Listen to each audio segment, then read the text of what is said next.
This is an RNZ podcast.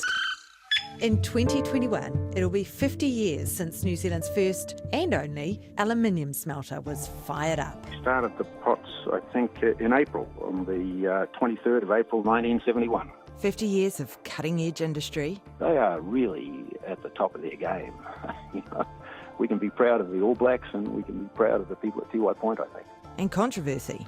I suggested that Mr Holyoake got by virtually deceiving the public of New Zealand about the situation. It might also be the smelter's last year in operation. The breaking news, they have announced this morning that they've started planning for the wind down of operations and the eventual closure of the Tiwai Point aluminium smelter. Hi, I'm Liz Garton, and in Eyewitness this week, we're revisiting the opening of the Tiwai Point smelter in Bluff. I would like, first of all, to extend a warm welcome to all of you who have joined us this morning in order to be present at this official opening ceremony.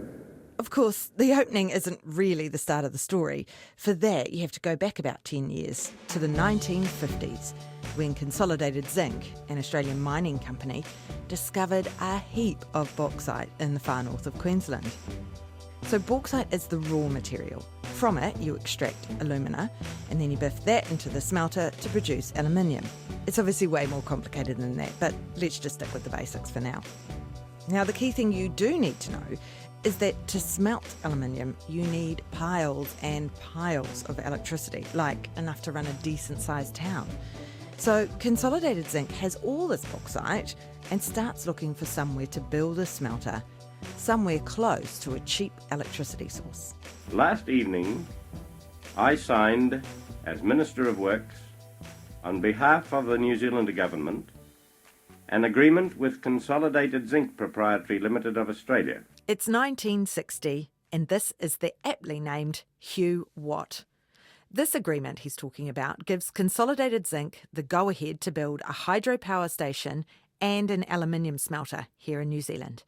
The power station on Lake Manapuri in the pristine Fiordland National Park will fuel the smelter on Tiwai Point, a windswept peninsula near Bluff. That could lead to the establishment in the South Island of New Zealand of a new industry of world significance.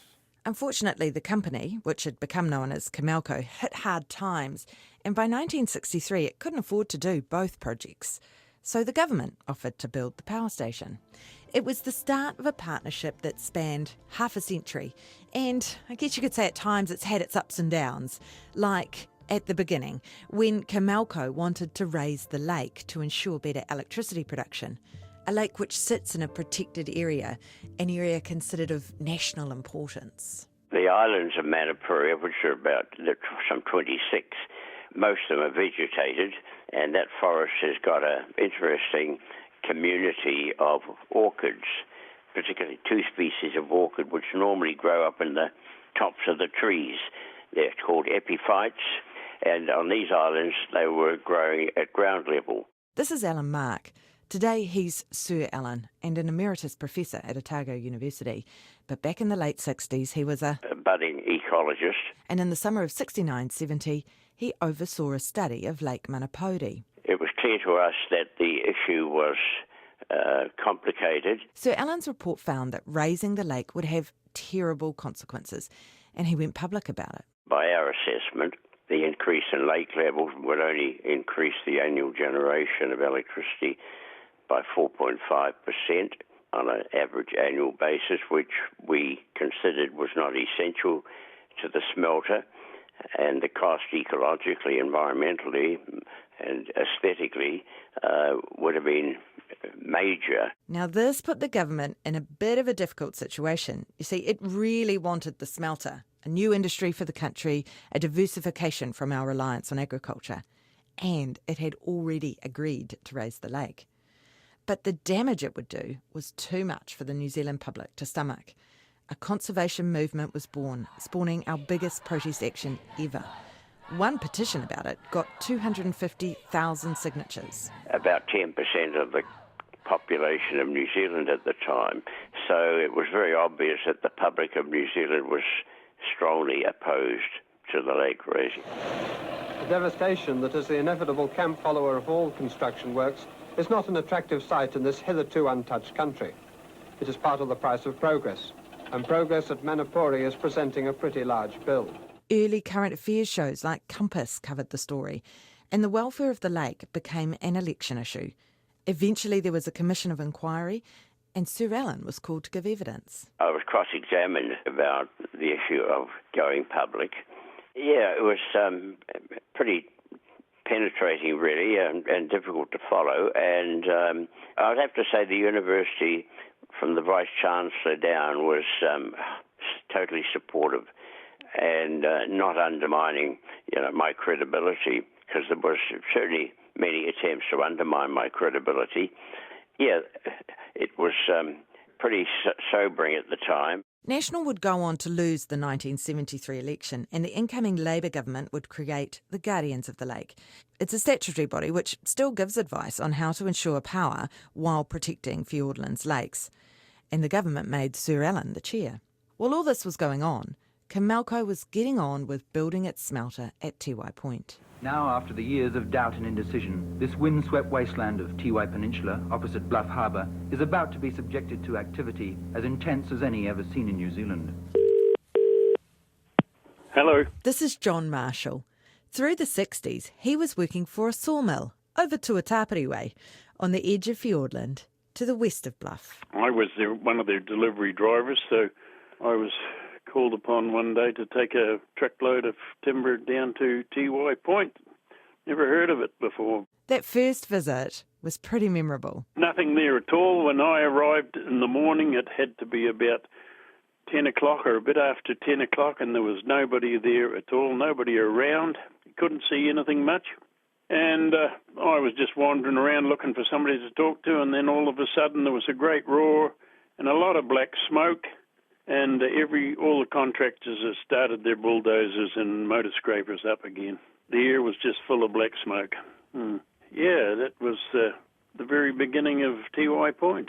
The smelter felt like the start of something big. There was eager anticipation that it was going to create all the jobs and what have you, in the province at the time. But nobody was really sure about what was going to happen, if you know what I mean. It was the unknown. And Tiwai Point came through. The number of jobs it created was huge for this province, yeah.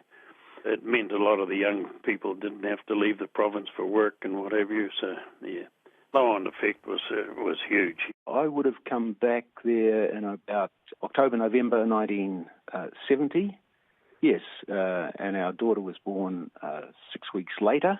Bruce Farmer was one of the first employees at Tiwai Point. Because I always used to hitchhike down to the mountains and go climbing, I thought I'll see if I can get that job there so I can be close to the mountains. After a year learning the business in Comelco's Bell Bay smelter in Australia, Farmer came back to help launch Tiwai Point. The buildings were built and we were building the pots or the furnaces, getting all the tools that we needed, organising things, setting up crews. In fact, another person employed at the same time as me, John Weston, and I, we went off and hired the first 200 operators for running the pot rooms. And that was quite a exercise because I really never interviewed anyone before in my life. And so I was thrown in the deep end, and we got wonderful people. They were good, strong, hard-working, practical Southlanders and people who had made Southland their home. And we were very, very lucky. We had some excellent people. So we had to train everybody, build the pots, and then prepare for startup. Startup. 23rd of April, 1971. The moment the whole country had been waiting for. Millions of dollars of public money had gone into making sure it was a success. The controversy around Lake Manapuri was still swirling. All eyes were on Tiwai. If I could use modern language, I would say it's a happening. This is Sir Keith Holyoake, who was still PM at the official opening of Tiwai Point in 1971. This great international enterprise will bring greater employment, greater profit, greater pleasure, higher standards of living for all the people of New Zealand. For Farmer, it was the culmination of months of hard work. Oh, wow. you were charging towards a deadline. Like any construction project, there's a go date, and you're working hard. My crew, we started the first pots 1, 3, and 5 at Tiwai Point, and we dry fluxed them. That meant they were heated up for a day with large amounts of electrical current going into them, and then we poured in powdered cryolite, which is sodium aluminium fluoride, and the furnace arcs and spits, and they don't dry flux normally. Once you've started a furnace that way, you never want to do it again. For the next week, Farmer and his crews were starting pots at a rate of 3 a day. And after 5 days, my tapper was Brian Fox, and he drew the first metal with a giant vacuum cleaner type thing, we call it a crucible, and it sucked the metal out from the bottom of the pot, and that was the first metal that went to the cast house for casting. It was a moment to celebrate. Oh, it was wonderful. Yes, we all cast samples of metal into the moulds, or they're called mushroom moulds, but the mere fact that we got metal was cause for celebration. But we were stuffed. We were dog-tired. It was hard work. We were pleased, but in terms of celebration, it was just a sense of satisfaction, I think. I've never been inside a smelter, but Farmer describes the pot room as a building about 3/4 of a kilometre long with rows and rows of cells or pots, which are each about 7 metres long and 4 metres wide. The energy through each cell keeping them warm would be more than 0.5 megawatt of power for each cell. God, it's 6,000 or 7,000 horsepower. So these things are great and docile like a horse that's standing, but if you lose control of it and you get burn-offs where the anodes start failing, it's like herding, 14,000 horses, and they're wild. And in those early days, the horses would sometimes get loose. Oh, yes. You would come into what you called a sick pot. A sick pot was one that was way overheated, so hot that anodes taking the power into the cells would melt the cast iron holding them. And these big blocks of carbon would drop into the furnace. We call them burn-offs. And you would have to go up onto the pot and fish them out with big steel tongs that, if they were in the bath for too long, would just become soft and they themselves would melt. So, and you're in with normal cotton clothing. And of course, this is a situation which is not in control, but you might have 3 or 4 sick pots that you were working on in a shift, and they could get so hot that you couldn't control them, and then you would have to cut them out of circuit. You would switch them off. And at that particular point, you feel that you failed, because that was a big deal to lose one of these furnaces. It was a true trial by fire. It wasn't uncommon for you to come in and maybe change 30 to 50 and more burn-offs in an 8-hour shift. As we got better, we learned to control things better. Now, if you had that one in a shift, you'd be thinking, gosh, there's something seriously wrong here. What have we messed up? But the work that all those people put in to learn their skills and to set the foundation for the future, they were remarkable people, remarkably strong and tenacious and hardworking, real Southlanders. Farmer recalls cold bluff nights spent at work. We were right on the sea next to Fovo Strait. That was only, a couple of 100 metres away, and then southerly winds. The winds would come up from the Antarctic, and you're starting a night shift at midnight. And when things were under control, and you'd often sit on the aluminium bus bar, which took all the power into the pots. And of course, even aluminium, which is an excellent conductor, there is some heat generated, and you could sit on those and be warm. Like he says, the human resources were key. Working shift work, it's like nurses working in hospitals, it's like people working in steel plants or miners going underground.